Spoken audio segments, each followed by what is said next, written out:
Welcome to this new episode. Today we will discuss rehabilitation methods for some pathologies involving the shoulder area. In particular, we will discuss rehabilitation methods in relation to the sub-acromial conflict. Sub-acromial conflict is a mechanical conflict that can be established between the supraspinatus tendon and the acromion. The origin is multifactorial and can have several causes.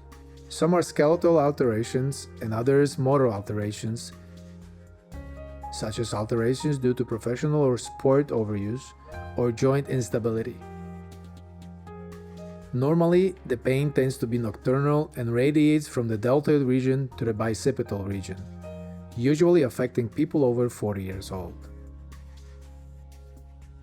In the absence of pain, rehabilitation methods are carried out that involve muscle strengthening of the depressors of the humeral head, motor control in the abduction of the limb, and improvement of the performance of the rotator cuff muscles. Now we will analyze some exercises, first in a prone position and then in a supine position, sitting and standing. In a prone position, we can work the muscle part of the rotator cuff. We take the arm out and support the shoulder. Once placed in this position, the patient is asked to perform an external rotation of the extremity by holding the hand upwards.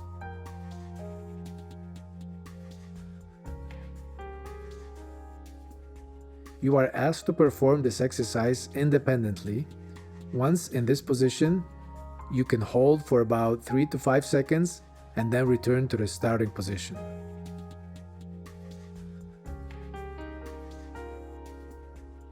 During this movement, it is necessary to pay attention to the centering of the humeral head inside the fossa.